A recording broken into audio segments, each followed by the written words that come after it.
even if you have mild symptoms. If you were in contact with someone who's sick, stay home while you watch for symptoms. Help may be available to get groceries and supplies. Get tested as soon as you can. Free testing may be available. Respond quickly when a contact tracer gets in touch. An interviewer will ask about people you've been in close contact with. You can follow these 3 steps to help find and stop the spread of infections. When everyone in your community does their part, businesses and schools can reopen safely. Find a testing location and learn more at coronavirus.wa.gov. This is Brenda Charles Edwards, host of Seniors Matter. Join me every week to get information on activities and issues that impact the lives of older adults and their families. That's Seniors Matter every week on Rainier Avenue Radio. Tune in to Real Estate and Money every Tuesday afternoon from 2:30 to 3 here on Rainier Avenue Radio.world. Join your hosts Violetta Strash with John L. Scott Kent North and Tina Lombard, who is a mortgage loan originator with Cardinal Financial. They'll help you navigate the waters of our volatile real estate market and offer you some guidance on how to make your hard-earned money work to make your dreams come true. Learn about current trends, get tips on financial matters, and have fun, interactive discussions about your home inside and out. That's Real Estate and Money. It's May, and we will be celebrating Asian American Pacific Islander Heritage Month all month long here at Rainier Avenue Radio.world. Stay tuned to the special programs highlighting, celebrating, and honoring the contributions of Asian Americans and Pacific Islanders. Please check us out at www.rainieravenueradio.world. Would you like to see when your favorite Rainier Avenue Radio show comes on? Check out our show schedule, updated weekly at rainieravenueradio.world. Welcome to Rainier Avenue Radio. This is Afternoons with Monique, recording live in Seattle, Washington, every Thursday at 1 p.m.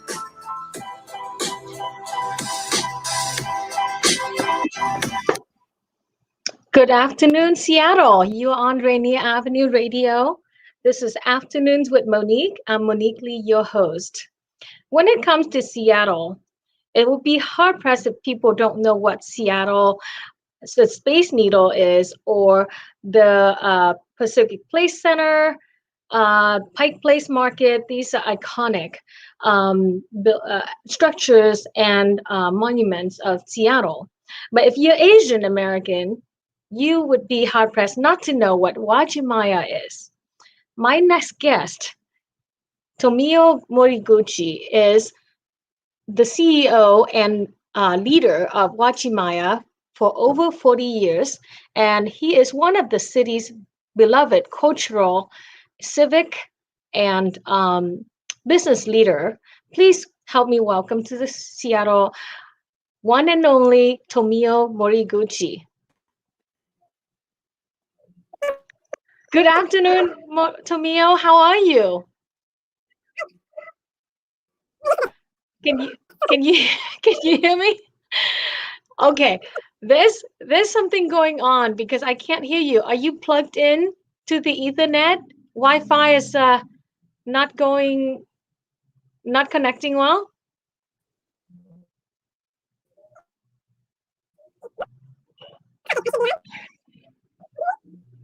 Okay.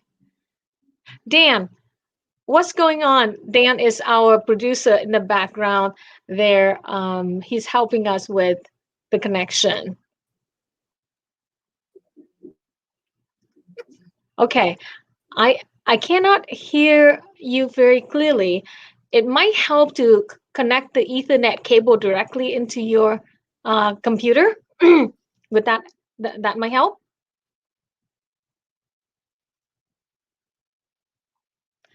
Let me text our producer, Dan Bells, and see what's going on.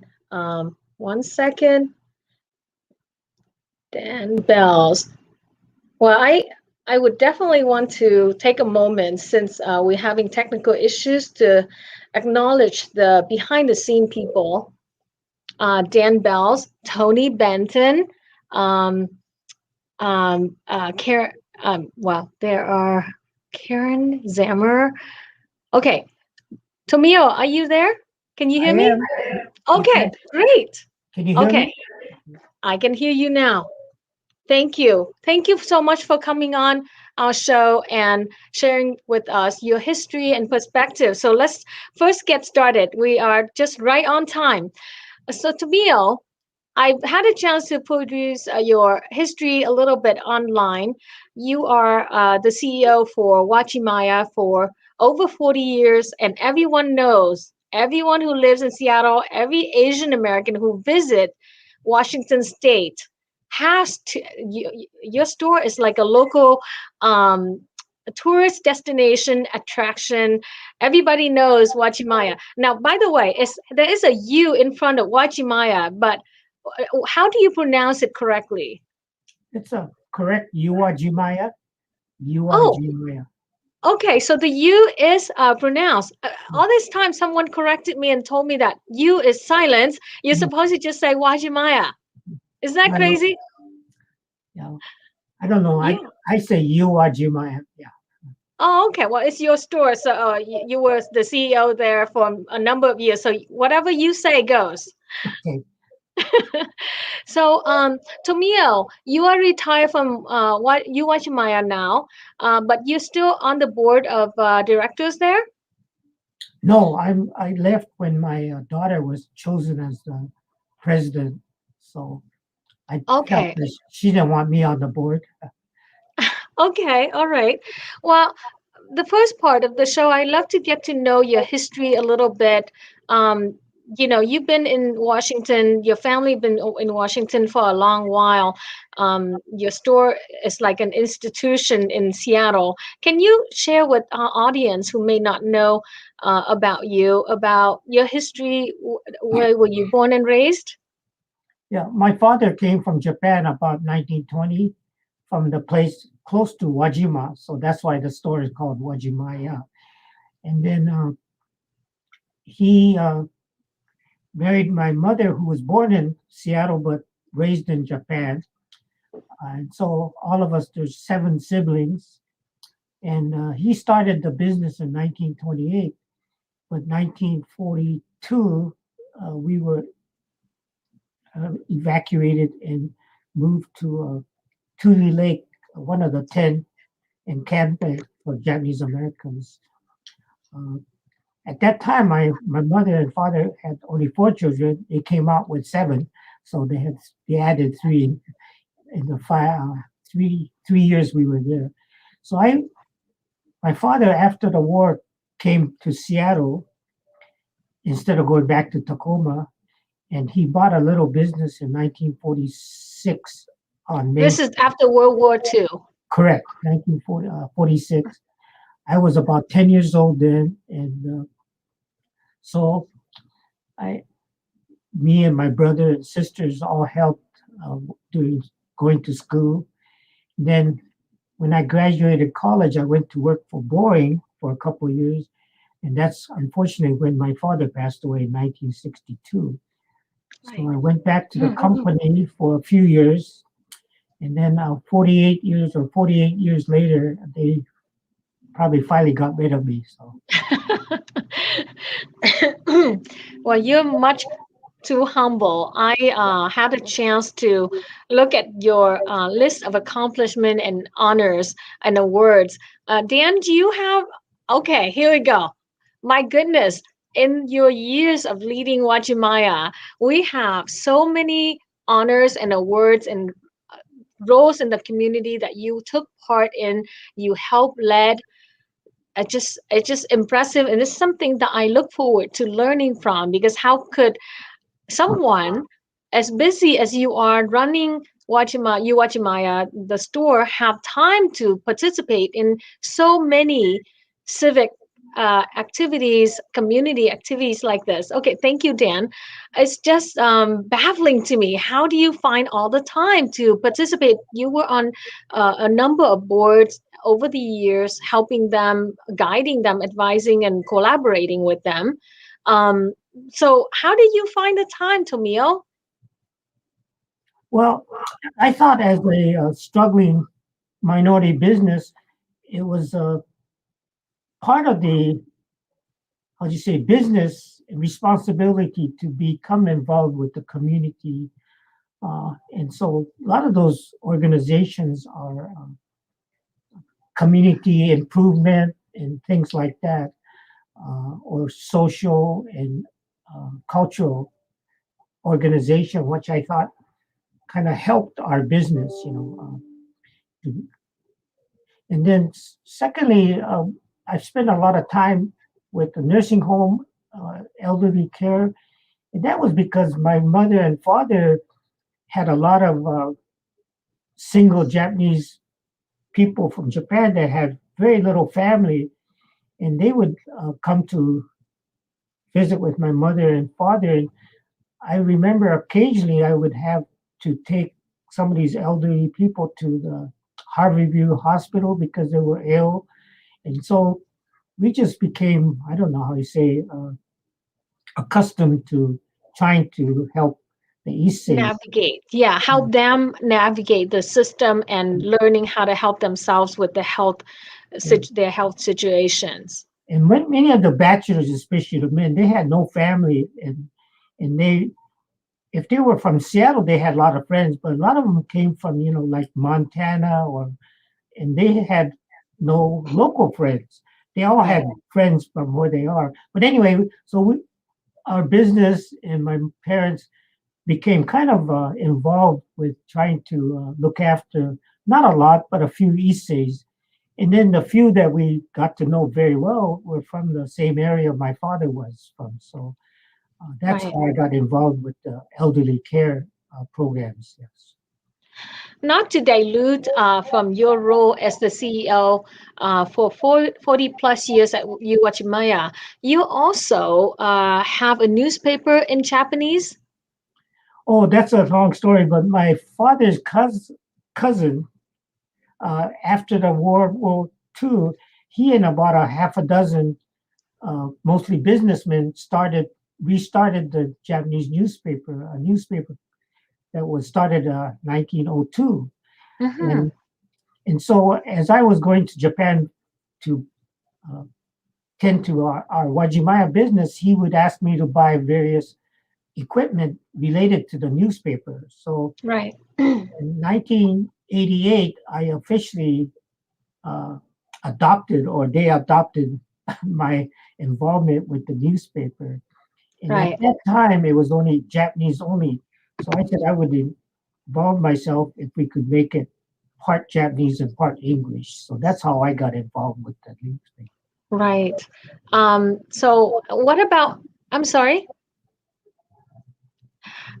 What about the Northwest Nikkei? Is that another newspaper that you also help run?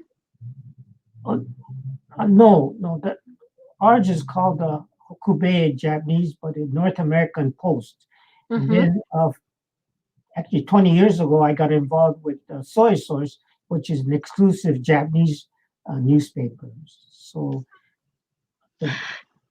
so we print two papers, the North American Post and the Soy Source. Right. Now, I remember 20 years ago when 20 plus years ago when I first came to Washington, Seattle, and I came to your Uwajimaya at the time was a little bit smaller than the scale it is today. Big parking lot though. You never have to find parking, and even though it's right next to downtown. So how did you over time your family was able to expand it to the great travel destination that it is today, including having residential, rental, and some other businesses and restaurants within the complex? Well, we've been lucky. Our landlord on Main Street, he did not have a living son. So when he was ready to retire, he came to us, my brother and I, and said, we'd love to be able to sell this property to you. So we were very fortunate to have a very good deal. with the help of the bank, acquire actually a little over a quarter block. And so the point I'm making is we leveraged that to the next property on King Street. Then 20 years ago, we built our third Seattle store. But this was all because we were able to leverage the initial property and get SBA loan to do a lot of these things. So without the initial property, it would have been very difficult to leverage our asset. So we've been very fortunate, yes. Right.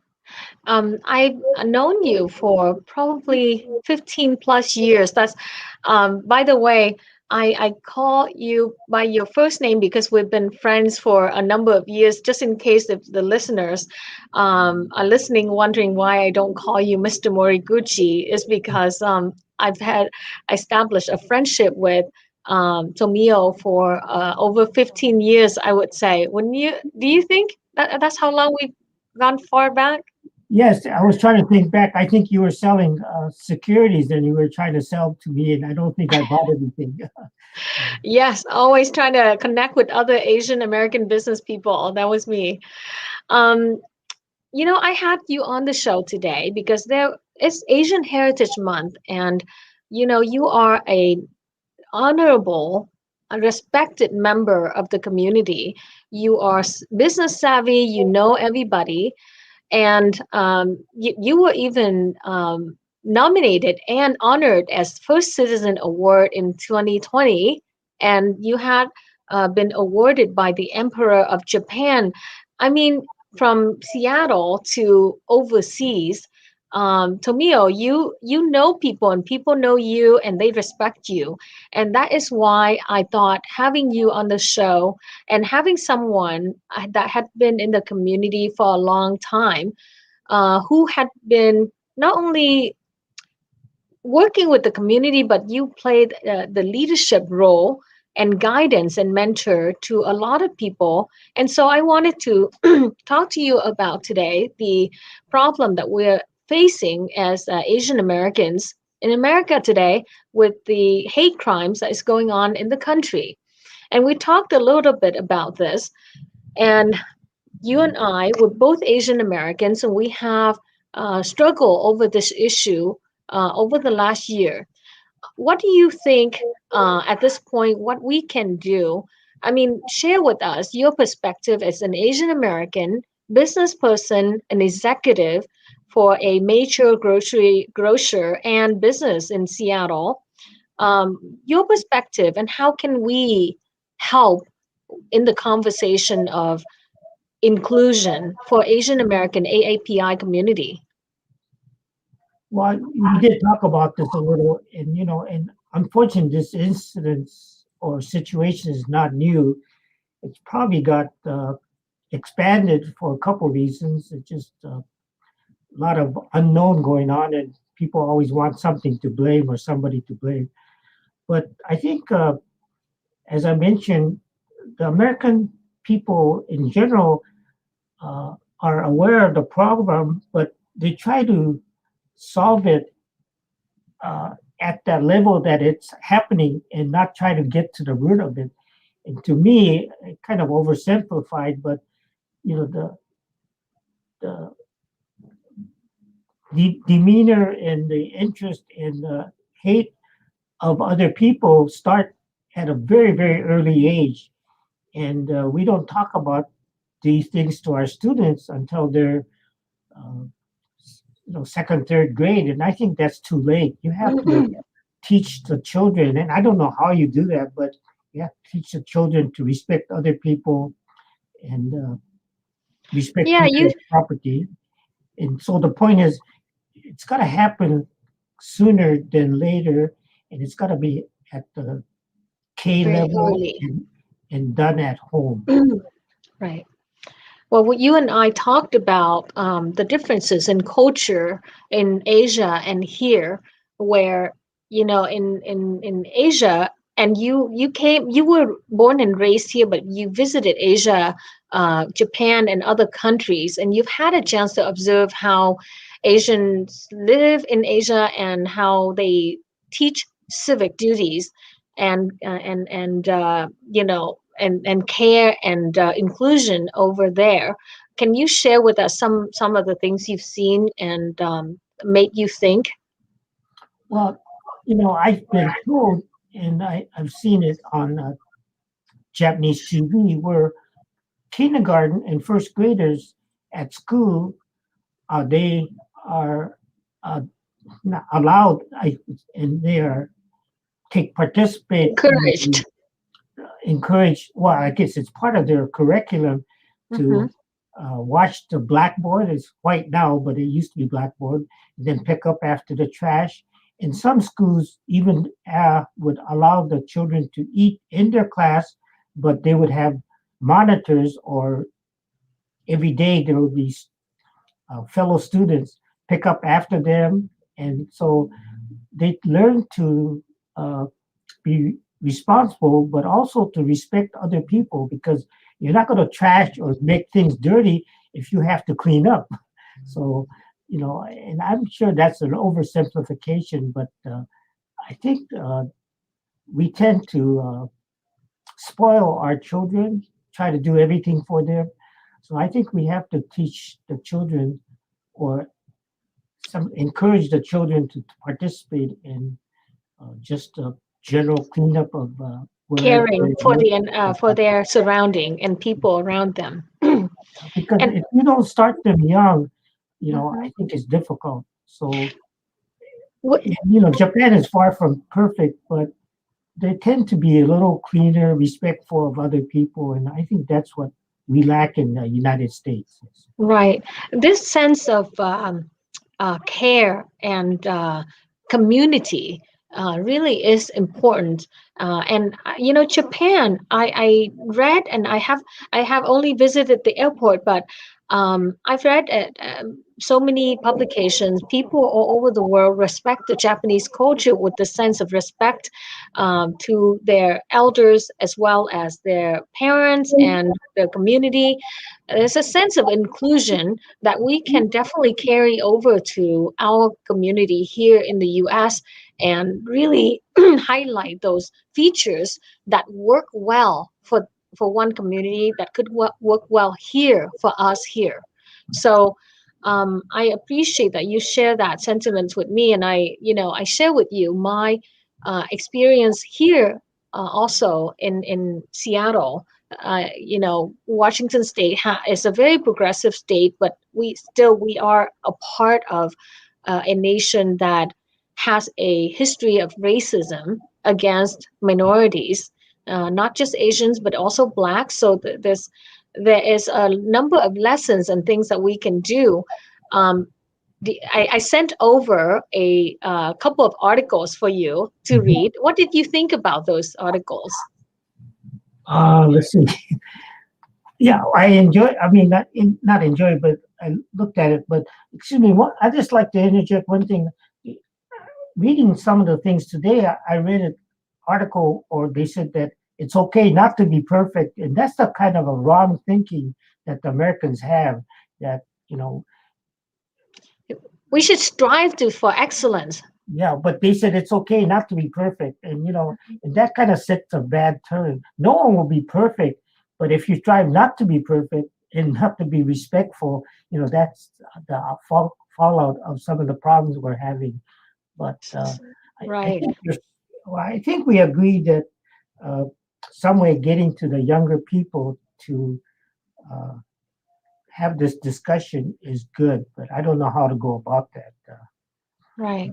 Well, some of the things that I heard regarding Asian Americans rallying for more support from the mainstream community had been very positive, and I'm very hopeful because you and I, and it's Asian Heritage Month. I am featuring a number of Asian business and civic leaders in the community, political leaders in the community, some people that can make a difference to the conversation, turning a problem into a solution to solve this problem of hate crimes against AAPI community.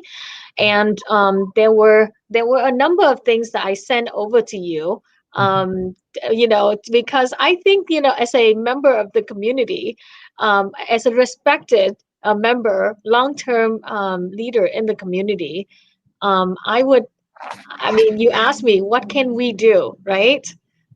Did you remember seeing the 5 things that I suggested? Oh, that's right. I'm sorry, I didn't print that. So, but yeah, yeah, So there are good points. Yeah. right. So one of the things that I read was that first you have to acknowledge that the model minority myth marginalized AAPI community plights as a whole, right?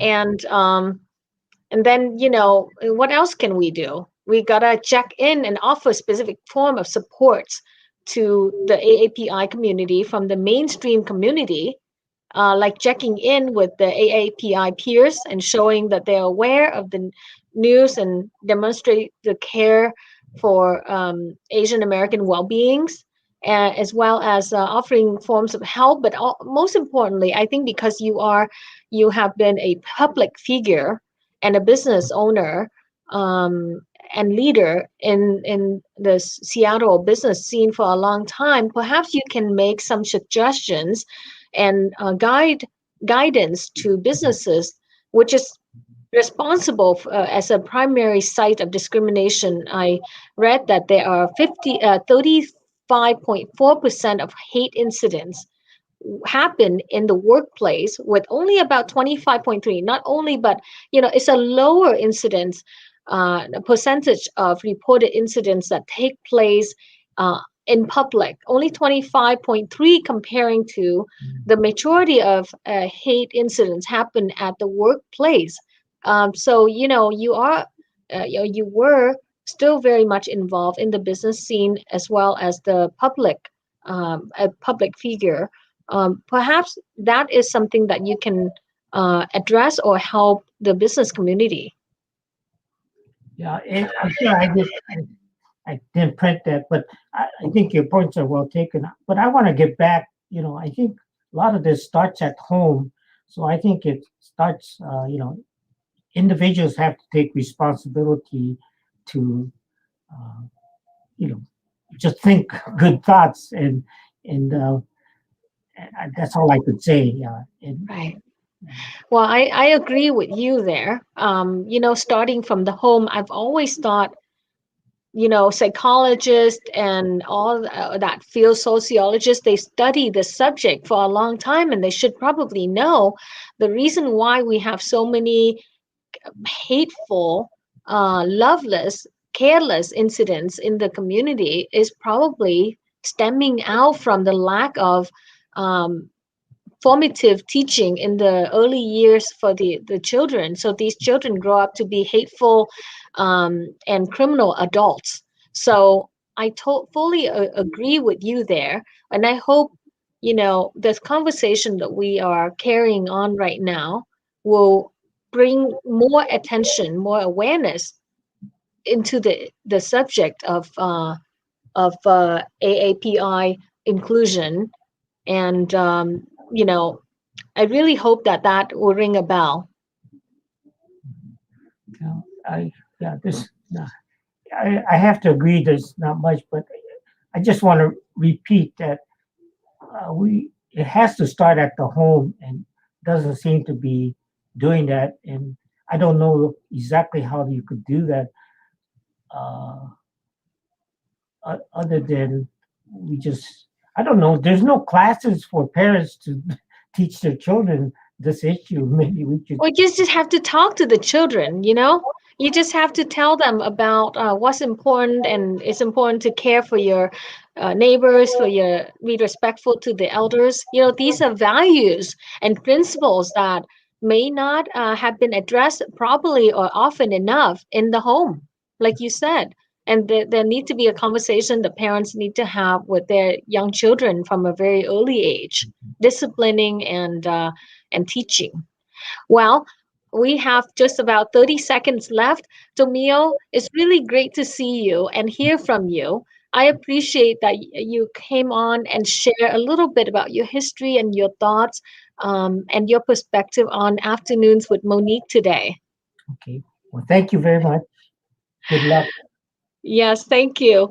Well, it's Asian Heritage Month, folks, and there is one more episode that I feature another community leader, civic leader, Wilson Liu, will be on next week. He is a retired HR director for McDonald Corporation, also a board member for OCA. He is a long-term member of the community, so please tune in next week to catch another episode of Afternoons with Monique on Rainier Avenue Radio on every Thursday at 1 p.m. Thank you so much for coming on our show today, Tomio. Okay. You have a good day. This is Paul Pearson, host